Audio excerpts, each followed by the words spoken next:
Good morning, students. I, Sarita Goyal, your chemistry teacher, hoping that you are doing well.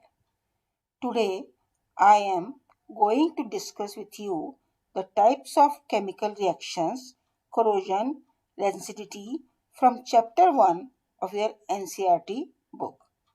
In my previous lecture, I discussed how to balance the chemical reactions. I hope that you must have followed. If any problem, you can discuss with me when we meet in the school. Coming to the topic, types of chemical reaction, I have already given you the notes. I hope that you must have gone through the notes. If not, while listening this video, open your notes also. Now, first we are coming to the types of chemical reaction. You already know what is chemical reaction. Chemical reactions occurs when there is a chemical change. That means if you observe any color changes or change in temperature, or if you smell anything new, or evolution of gas, anything, if you get changes, you will say that the chemical reactions occur. Now, what are the different types of chemical reaction? Chemical reactions are of five, are of totally six types. One is combination. Second is decomposition reaction. Third, under decomposition reaction, you are going to study about three types, that is thermal decomposition, electrolytic, and photolytic. Third one is displacement. Fourth, double displacement, that is also known as precipitation reaction. Why it is called precipitation reaction? Because when you mix two solutions, you will get a powder-like substance which is settled at the bottom of the test tube. And that settling of powder is called precipitate. So it is called precipitation reaction. Next is oxidation and then reduction. If both the reaction takes side by side, then it is called redox reaction. Then next topic we are going to study under this, that is called effect of oxidation in our daily life, that is of corrosion and reactivity. Coming to the details of this reaction one by one. First we are going to discuss what is this combination reaction. Combination reaction in which a single product is formed from two or more reactant, that is known as combination reaction. Please underline in your NCERT books this definition: a reaction in which a single product is formed from two or more reactant, that is called combination reaction. Now coming to the example, we'll take two or three examples, we'll discuss one by one. First, when take a small amount of calcium oxide. What is this calcium oxide? It is CaO. Now this calcium oxide is also known as quicklime. Note down the name please. Calcium oxide is also known as quicklime. This is very important question from examination point of view. What happens to the reaction of this calcium oxide? Take some small amount of calcium oxide in a beaker, add water to this. You have to add water slowly by slowly. Why we are adding slowly? Because it is very exothermic reaction. You will come to know that later on. When you add water, what do you observe? This calcium oxide reacts vigorously with water. What is the product it is formed? Slaked lime, that is calcium hydroxide. What is the formula? CaOH twice. This is known as slaked lime or calcium hydroxide. So when you add water in this quicklime or calcium oxide, what will happen? It reacts vigorously. And if you touch this beaker from outside, what do you observe? It is very hot. That means heat is released. There is a rise in temperature. So it is called exothermic reaction. So you'll many times you'll get a question from this experiment that what happens when you add calcium oxide with water. Now coming to the next example.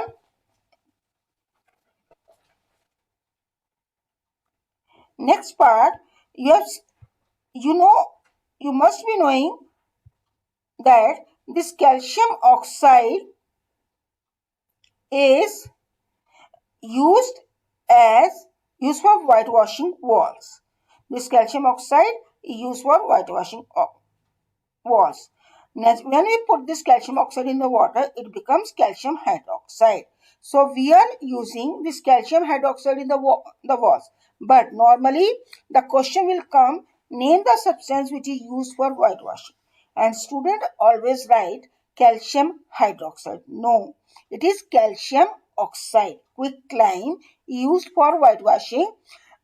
In your book, it is written solution of slaked lime, that is calcium oxide plus water used for whitewashing. So don't write calcium hydroxide, always write calcium oxide, a substance which is used for whitewashing. You might have observed whenever we whitewash the walls, whenever we paint our walls, you'll observe a dull appearance. But after 2 or 3 days, you will see that it gives a shining appearance. Why is this shining appearance? That is the slaked lime. Now I'm talking about slaked lime because we have used on walls calcium oxide along with water, which is known as slaked lime. Now this slaked lime, when we used on whitewashing walls, it gives a dull experience. But within 2 or 3 days, it reacts slowly with carbon dioxide that is present in the air to form a thin layer of calcium carbonate, which gives the shining appearance. This calcium carbonate is nothing but marble. What is the formula of this calcium carbonate? CaCO3. Clear? So the substance which is using for whitewashing walls is, what is that? It is calcium oxide, right? And when we mix this calcium oxide with water, it becomes slaked lime. And when we whitewash with the slaked lime, after 2 or 3 days, it gives shining appearance due to the formation of calcium carbonate. Now, next example of combination reaction is burning of coal. This carbon combined with oxygen to give carbon dioxide. And then formation of water from H2 and O2. Now, this H2 and O2, they both combine to form water. Now, how this water is formed? It is formed by passing electricity, that I am going to take in my next topic when I am going to discuss with you decomposition reaction. Now, in simple language, you can define in this combination reaction like this also. When two or more substance elements are combined to form a single product. This reaction is also called combination reactions. Now, as I told you about, already told you about exothermic reactions, whenever the chemical reaction takes place and heat is released. If the heat is released, then we see that the products are called exothermic reactions. That reaction is called exothermic reaction. Now, other examples in your book is given, that burning of natural gas. What is that natural gas? It is methane. CH4 is the formula. When methane burns in the presence of oxygen, it gives carbon dioxide along with water, that is given in the bracket G. I told you these are the states of symbols that indicates whether it is present in solid form or liquid form or gaseous form. So carbon dioxide gaseous form is, it is released in the form of gas. H2O is released in the form of water vapors. Now coming to very important question, that is respiration. Why respiration is known as exothermic process? Very important question. I have discussed with you in your bio topic, that is respiration also. What is that? During respiration, a large amount of energy is released, right? So that is why it is called exothermic reaction. During digestion, when food is broken down into simpler substance, right? And this they broke down in our cells, right? And when they broke down in our cells, a large amount of energy is released. So that is why respiration is called exothermic process. Clear? Why respiration is exothermic process? During oxidation of food, this food is broken down into simpler substance in our cells. And when this food is broken down, a large amount of energy released in the form of heat also in the form of heat. So that is why it is called exothermic process.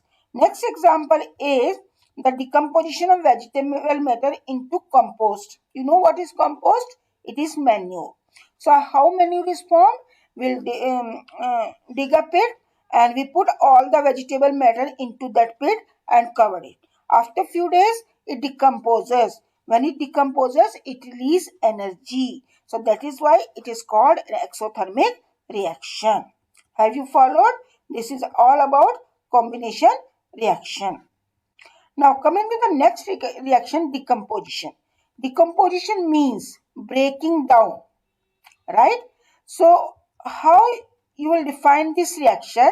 In this, a single reactants break down to give two or more products, or a complex particle break down to give simpler products. That is called decomposition reaction.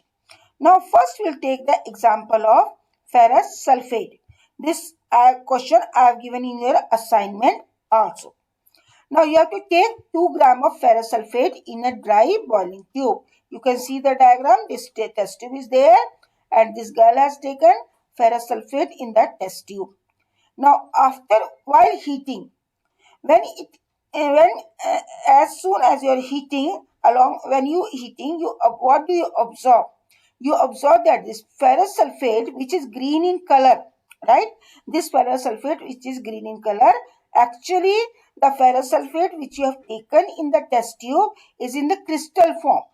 What is this crystal? Crystal means it contains water molecules. That is how much. Here we see the formula FeSO4 7H2O. That means this ferrous sulfate contains 7 molecules of water. Right? So this ferrous sulfate, which is the crystal form, you have to take in the dry test tube. This is also called boiling test tube. Now heat it. When you heat it, this ferrous sulfate decomposes. It loses water molecules. When it loses water molecule, its color, which is green in color, its color changes. Right? Then what is that product is formed? That is ferric oxide, Fe2O3. What is the color of this Fe2O3? It is brownish black, dark brown, right? So what do you observe here? The color changes from green to brownish black. Please note down the color. This FeSO4 in your book. Please note down. Again I am telling you, FeSO4 is green in color. On heating, it changes its color. This changing color indicates that chemical reaction is taking place. So this FeO23 is brownish black color. Along with this ferric oxide, sulfur dioxide and sulfur trioxide gases are released. Now how you'll come to know this gas released? By the smell. What is the smell? This is of burning sulfur. So I have given you one question in your assignment. List 2 observations. So what 2 observations you can write? You can write burning. It gives the odor of burning smell. Second, the green color of ferrous sulfate changes into brownish black color of ferrous oxide or ferric oxide. Right? So this ferric oxide is solid, whereas sulfur dioxide and sulfur trioxide are gases. Have you followed this? This is very much important question if you read from examination point of view. Next is the decomposition of calcium carbonate. This is limestone. When you heat this calcium carbonate, it again forms calcium oxide plus carbon dioxide. We have discussed this reaction earlier in a combination reaction also. So this is a reversible process. So when a decomposition reaction is carried out, I told you this decomposition reaction is of three types. One is thermal decomposition, second is electrolytic decomposition, third is photolytic. So heating any substance, right, that is called thermal decomposition. Underline this definition. When a decomposition reaction is carried out by heating, so you are heating this substance, and that is called thermal decomposition. Have you followed this? So one example we have taken of ferrous sulfate, second example of we have taken of calcium carbonate. Now this calcium carbonate, it is when it is in a solid form, it is white in color, but when you make the solution, it will become colorless. So if you heat this calcium carbonate, right, so what you will get? Calcium oxide, it is in the solid form, and carbon dioxide gas evaporates. So coming to the next example, lead nitrate powder. It is also very important. First I have given you about iron sulfate, that is ferrous sulfate. That is also important question, reaction, examination from examination point of view. Second, I am talking about lead nitrate powder. This lead nitrate powder is white powder, and when you mix with the water, it becomes colorless solution. So take this lead nitrate powder in a test tube, right? So when you heat this lead nitrate powder, what happens? You will absorb brown fumes. What is this brown fumes? This indicates the liberation of nitrogen dioxide gas, right? So when you heat this lead nitrate powder, lead nitrate solution, you will see the emission of brown fumes. This is very much important, and these brown fumes are of nitrogen dioxide gas. Now coming to the equation of this, very important, you will get for balancing also, you will get for example for decomposition reaction, right? So what is this lead nitrate? It is white powder if it is the solid form, but while heating you have to convert into solution. So add water, this becomes colorless solution. When you heat this lead nitrate, what will happen? The lead oxide is formed. Now what is the color of this lead oxide? It is yellow. Note down, it is yellow color. It is in the solid form. So lead nitrate is white powder, and this lead oxide is yellow color, plus nitrogen dioxide. This is of brown. The fumes of brown you will observe. Fumes means smoke. So you will observe brown fumes. That is called nitrogen dioxide, along with the liberation of oxygen gas. When this nitrogen dioxide gas release, you will get pungent smell, right? We can call it tikhi smell. So this is a reaction which is very much important. Many times you will get this in examination, right? What is the color? Let us recall this. What is the color of nitrate? It is white, right? White powder. When you heat it, what is the color of lead oxide? It is yellow. What is the color of this nitrogen dioxide fumes? This is brown, right? Along with liberation of oxygen gas. I hope you have followed about thermal decomposition. Next, note down, this reaction is called electrolytic. Electrolysis of water. This reaction is called electrolytic. Note down in your book right now.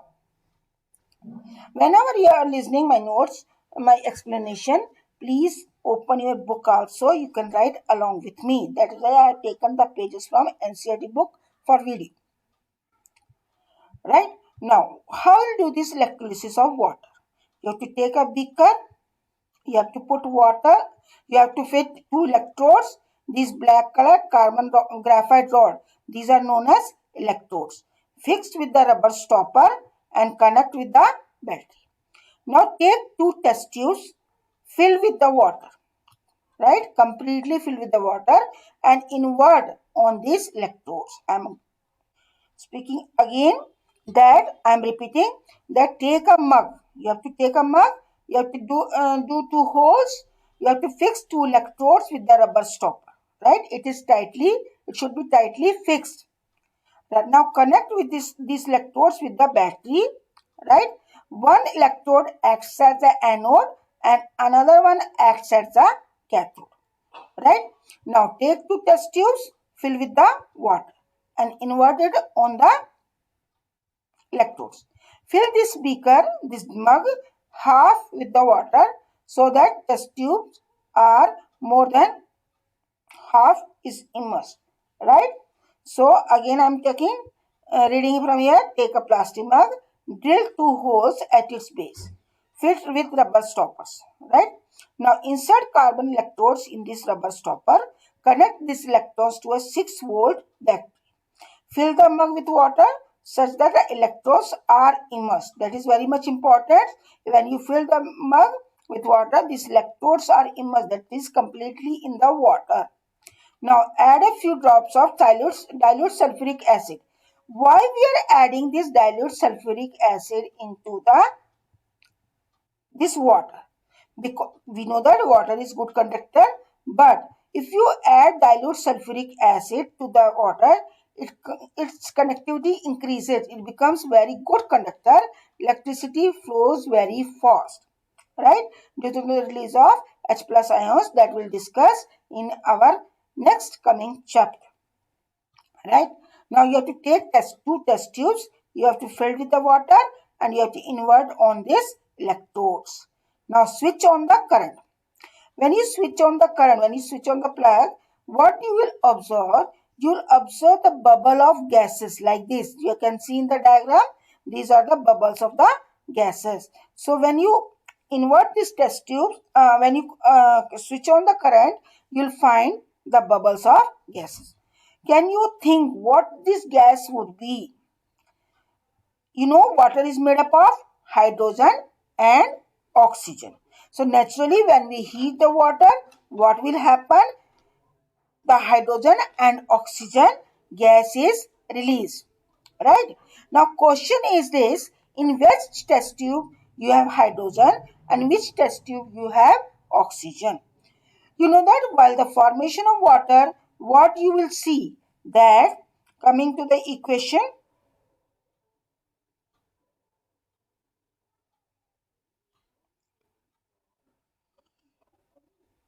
yes, hydrogen, oxygen combines water.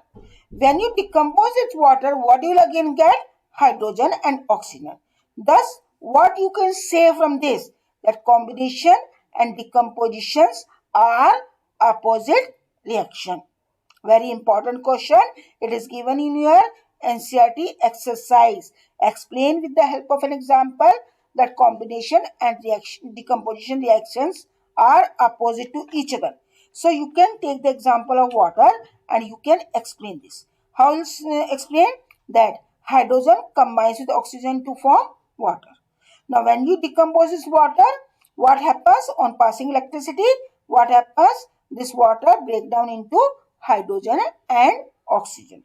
See here, when you balance this equation, you see that use two molecules of hydrogen is taken.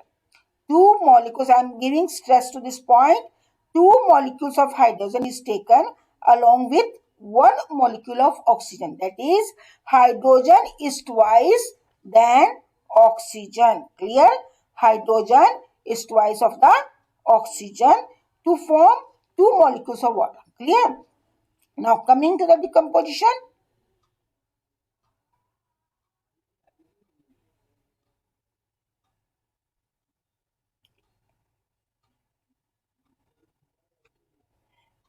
This, you see that if you see very carefully the diagram, you will find that in one of the test tube, water is little bit down than the other. That is, if you see the measurement, you'll find in this test tube the water which has come out, the empty space, though it is not empty space, it is filled with the gas. This space is twice than this space. That means from this diagram you can follow that I have already told you, two molecules of hydrogen combines with one molecule of oxygen. That is, hydrogen is twice. So when you decompose in this test tube, you will get hydrogen. This is your positive terminal. You can note down this is positive terminal, and since the space you can see it is twice than this. So this test tube contains hydrogen gas and other one contains oxygen gas. And when you heat this both the test tubes, right, when you take out these both the test tubes, if you want to distinguish between gases, if you want to test these gases, you can test these gases with a burning splinter or burning matchsticks.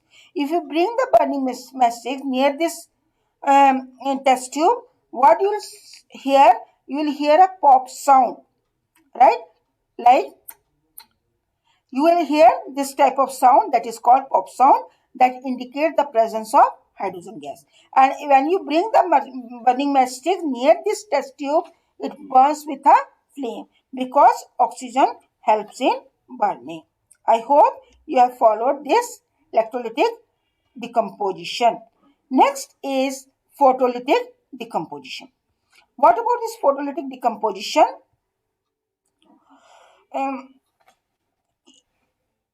Heating of silver chloride in the presence of sunlight. Photo means sunlight, right? Decomposition, that is decomposition reaction, takes place in the presence of sunlight. It absorbs the heat from sun. So this silver chloride, this is white color. Silver chloride is white color. When you heat this, when this silver chloride get heated, it break down into silver and chlorine. This silver is gray in color, and chlorine, how you come to know the liberation of chlorine gas? With the pungent irritating smell. So this is the example of photolytic reaction, and this gives this chlorine gas, because it contains bleaching powder also, so it gives the smell of bleaching powder, right? And it is somewhat yellowish, grayish, yellowish in color. Now, come to the next photolytic reaction, that is of silver bromide. Now, when you heat this silver bromide in the presence of sunlight, it breaks down into silver and bromine, right? The silver again gray in color, bromine is brown, deep red. We can say deep red, that is brown in color, right? This silver chloride, if you want to note, you can note it is insoluble in water. This reaction is also used in black and white photography. That means it forms opaque image on the photographic films. So we can conclude that decomposition reaction require energy either in the form of heat, light, or electricity. If it take in the form of heat, it is called thermal decomposition. If we take heat in the form of electricity, it is called electrolytic decomposition. If it takes the heat from the sunlight, then it is called photolytic reaction. Now these reactions because they are absorbing heat, so they are known as endothermic reactions. I hope you have followed these reactions, this decomposition reaction. Next, coming to the displacement reaction. Now, this is the iron nails I have taken in copper sulfate. This copper sulfate is blue color. Again, this copper sulfate is in crystal forms, right? This copper sulfate is in crystals form. It contains water molecules. Now, take this, put some water in the copper sulfate solution powder. You will get this brown color solution. Blue color solution. Now, you put the iron nails in this copper sulfate solution. After some time, what you will observe that this blue color solution fades like this, right? This become pale slight blue color, that is pale, even you can call green color, pale green also, right? This color fades. And what do you observe when you take out the nails? You will observe a brown coating of copper, right? That means what happens, this when you put the iron is in the copper sulfate, this iron, make it clear, this iron displays copper, right? Iron displays copper and form iron sulfate, and coppers get separated. Now what you can conclude from this reaction, that iron has displaced or removed another element, copper, from copper sulfate solution. This reaction is known as displacement reaction. What we can conclude, how can we define this displacement reaction? This iron is more reactive element than copper, right? Iron is more reactive element than copper, so it displays copper it displays copper and it forms iron sulfate. It is just like a strong boy can pull the weak boy, right? We have taken like the examples. So this iron is more reactive and it displays copper. Copper को उसने यहाँ से भगा दिया, right? क्यों? क्योंकि iron क्या है? It is more reactive element. Followed. So this, what about the color? If you see the color again, the color changes. This iron sulfate, it is in the aqueous form, that is in the, this is, its color changes. Copper sulfate, blue color, because now it has been converted into iron sulfate, so its color has been changed. So this is known as displacement reaction. Come to the other examples. Zinc plus copper sulfate gives zinc sulfate plus copper. Zinc is Zn, copper sulfate is CuSO4, gives zinc sulfate, that is ZnSO4 plus copper. Now, can you tell me which is the more reactive element?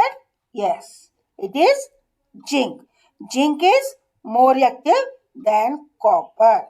So, it displays copper from copper sulfate solution. Now what is formed? Zinc sulfate is formed along with copper. Come to the next same reaction, lead. Pb is the lead.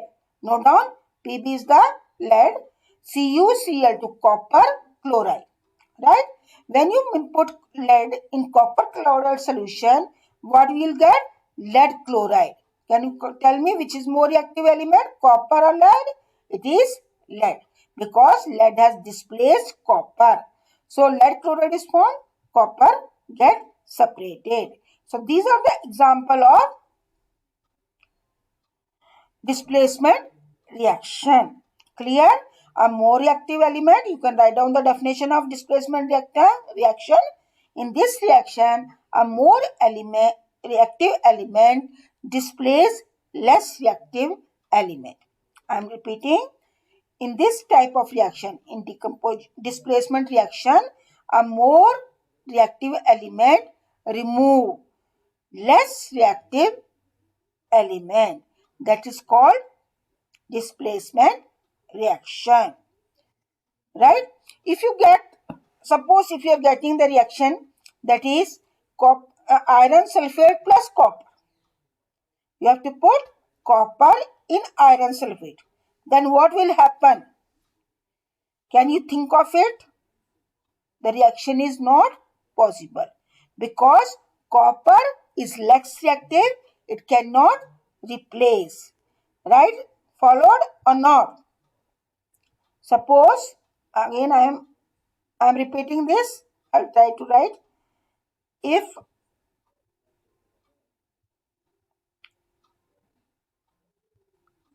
you take copper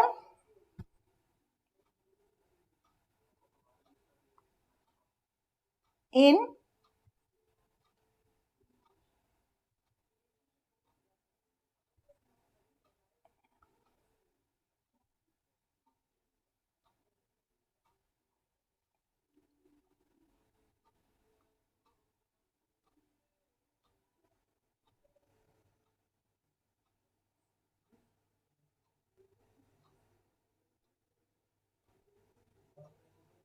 copper in iron sulfate solution. Right? Now, this reaction is not possible. Why it is not possible? Because copper is less reactive element. Right? Because copper is less reactive element and hence copper cannot replace iron from iron sulfate, ferrous sulfate solution. Clear? This reaction is not possible. Why it is not possible? Because copper is less reactive than iron. Clear? So this is all about displacement reaction. Now coming to the double displacement reaction. Now what is double displacement reaction? Now in double displacement reaction, exchange of ions takes place. You can mark from here. Reactions in which there is an exchange of ions. What do you mean by exchange of ions? Now coming to the example, take two test tubes. In one test tube, take sodium sulfate Na2SO4 and in another test tube, take barium chloride, that is BaCl2. Both are solutions, right? Now this sodium sulfate Na2SO4 is also solution and BaCl2 it is also a solution. When you mix these two solutions in a test tube like this, what you will observe? Note that these are solutions.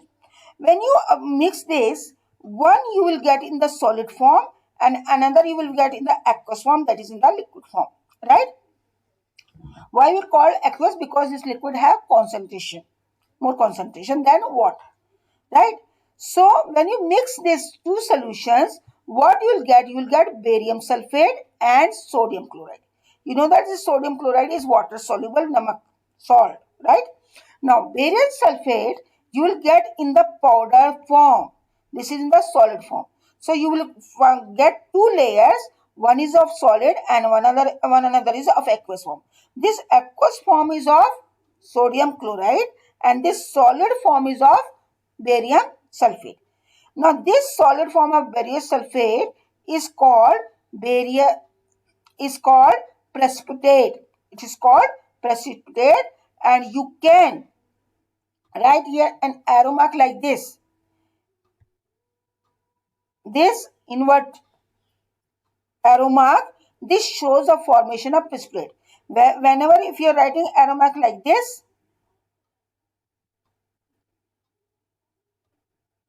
gives evolution of gas. So note down the difference between two arrow marks. This is for evolution of gas and this is for formation of precipitate. So barium sulfate is formed and since the precipitate is formed, this reaction is also called precipitation reaction. Clear? So what is double displacement reaction? When you mix two solutions, right?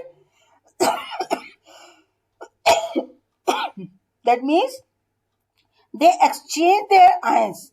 Sodium combined with chlorine, whereas this barium combined with sulfate.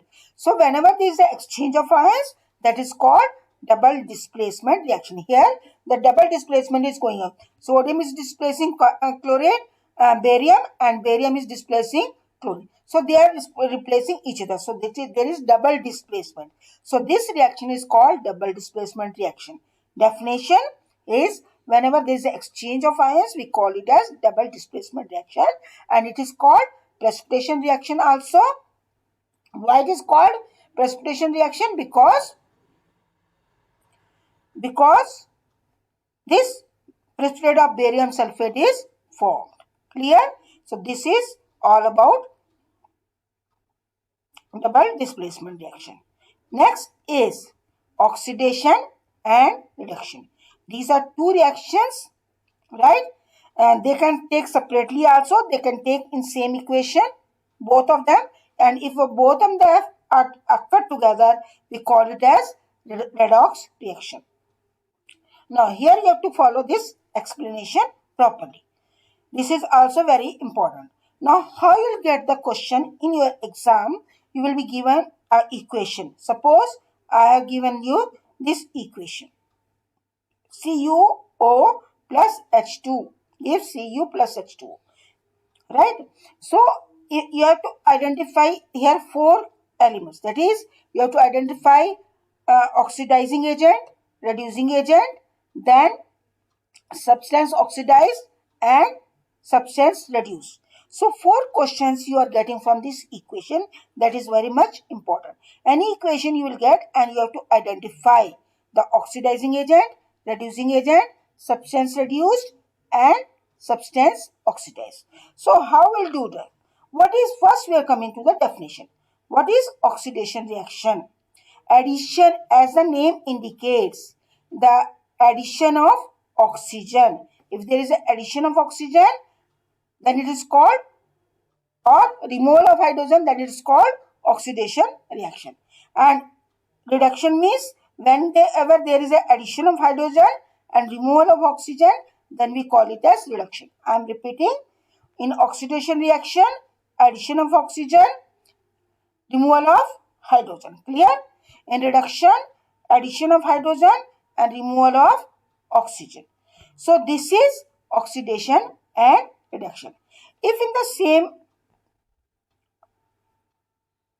reaction you find both oxidation as well as reduction, you call it as redox reaction.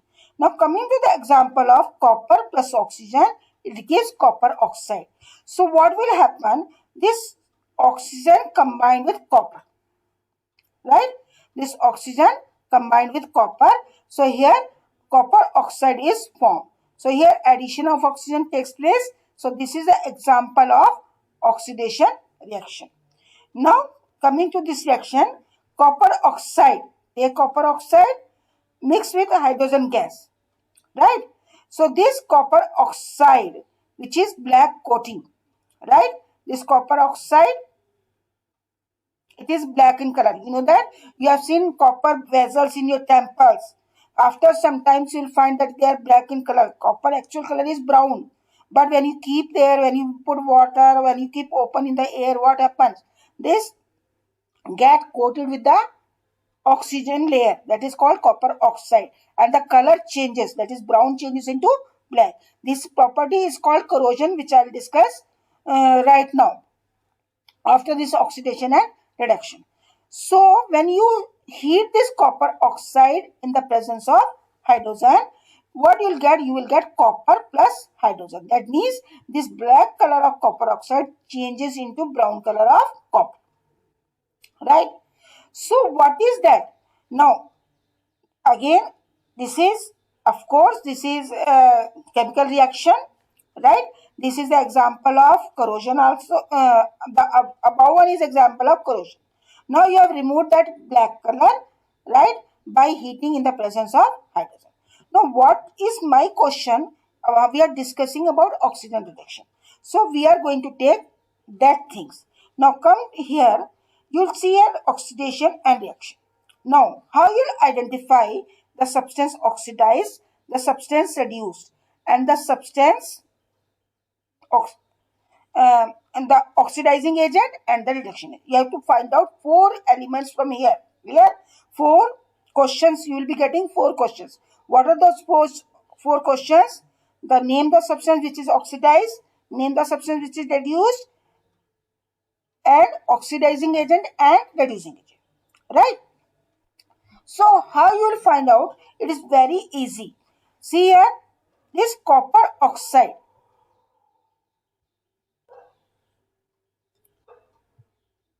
See, this copper oxide is reduced to copper. This one, right? This copper oxide is reduced. So this copper oxide is the reduced substance. Clear? You can identify like this. I'll tell you properly.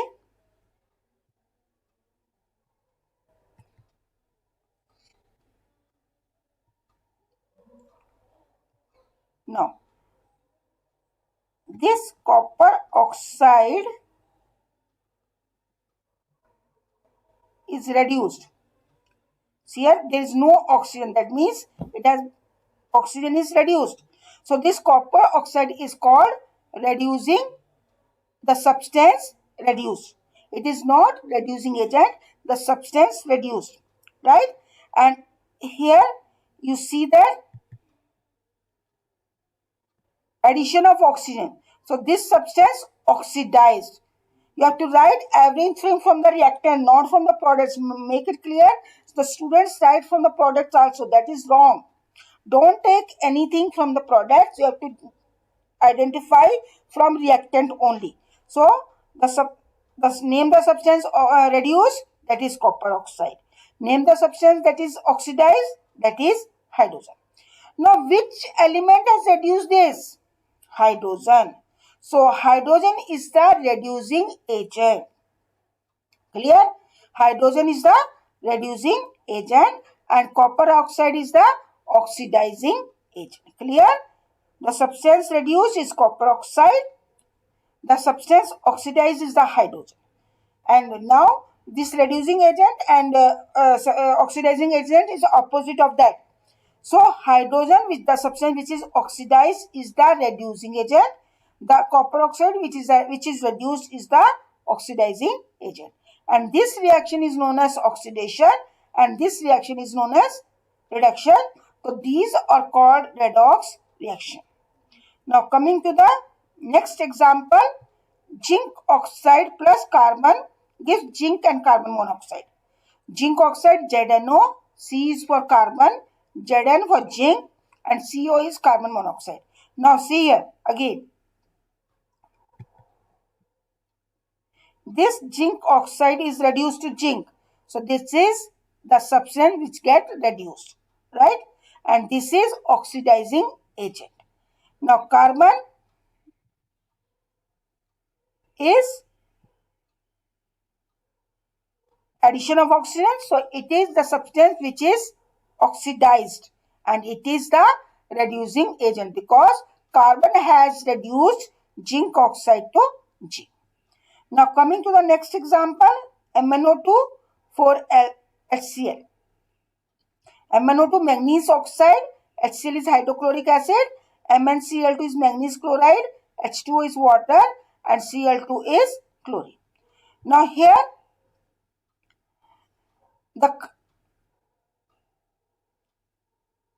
now MnO2 is reduced to MnCl2, right? So this is the substance reduced, right?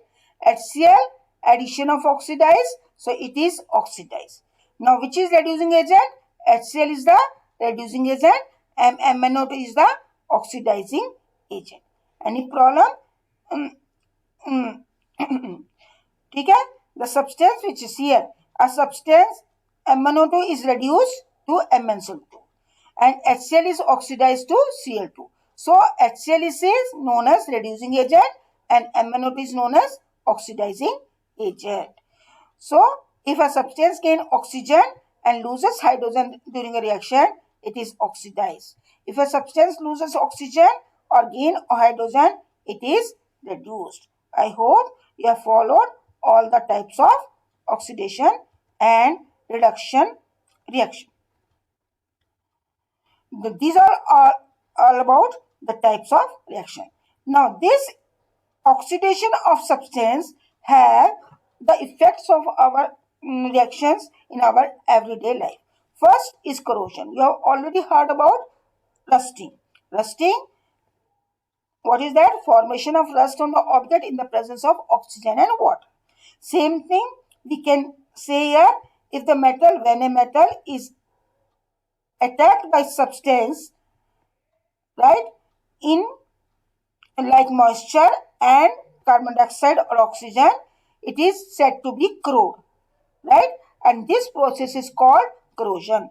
So you can see brown coating on the iron, that is we call rust, right? You have seen already. For this you can do the activity which is given in the chapter 3, rusting of corrosion of iron nails. You can see in the chapter 3 activity is given, right? So you can do that also. If you want, I'll tell you the page number also. You can see have the activity from the page. I think it is 52 or 53. Let me tell you 1 minute. It is on the page 53. There is an activity for corrosion. You can read from there. It is very simple activity. So when you put the nails in the water, what will happen? It gets corroded due to the presence of oxygen and water. And that process is, you have already learned about rusting, and this is also known as corrosion, right? So you can see the black coating on the silver articles, green coating on the copper, which I already discussed with you, right? Now there is very much effect on corrosion in our daily life. It causes a very loss. Corrosion causes damage to car bodies, bridges, iron railings, ships, and to all objects made up of metals. So there is huge loss. So this has to be protected, and this has to be reduced. So how you reduce that, you are going to study in the chapter 3rd on page 14, 54, that is prevention of corrosion. So what are the, let me discuss only a few points that you can prevent corrosion: by galvanization, by painting, by greasing, right, by anodizing, by alloying. So in detail, what are these processes we are going to discuss in the chapter 3. Now only how can you prevent corrosion? That is by galvanization, by anodizing, right? Anodizing is the coating of aluminum layer. What is galvanization? Coating of zinc layer, right? And then by alloying, mixing of two or more metals, you have already studied in 8th class. Then by greasing, by painting, you can protect your articles from corrosion. Next is density. It is very much important because you know that sometimes if you left your chips packets open for few days, or you kept and forgot, what will happen after few days? You will see some smell, and even it is poisonous also. If you taste it, it will be poisonous, and you will see the smell of oil, which is intolerable. So what happens today is, when, what is that, in all this packed food, you know that it contains fats and oils. When these fats and oils are oxidized, that means they come in the contact of oxygen, they become rancid, right? And their smell and taste change. So you should not eat those food materials left in the packets for a long time because of rancidity. So what is rancidity? That fats and oils, right, when they come in the contact of oxygen, right, or carbon dioxide, they get oxidized. So their taste is also changed, the smell is also changed. You will get some um, pungent smells that is intolerable, that you can't even eat also, right? So how you prevent this oxidation? You know that the chips packets, right, all the freezing items, they have been, we can keep for many days, right? And we can keep in airtight container also. Why we are keeping them in airtight containers? Because they prevent oxidation. They do not allow the food particles to come in the contact with the oxygen, right? So if you keep in stay airtight containers, I will not say that you can keep for many years, right? It only slow down oxidation, right? So you can keep for 4 to 5 months without spoiling them, right? So what is that?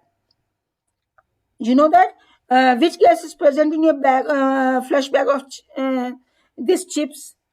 Can you tell me the gas which is present? This is nitrogen gas that is filled. You have seen that your chip packet, they're fluffy, but when you open, you'll find only few pieces. Why is that? Because this packet is filled with the nitrogen gas to prevent from oxidizing. So that is called rancidity. Clear? With this explanation, I have completed my chapter as well as explanation also. I have given you the notes also, and I am giving you the assignments also along with this explanation, right?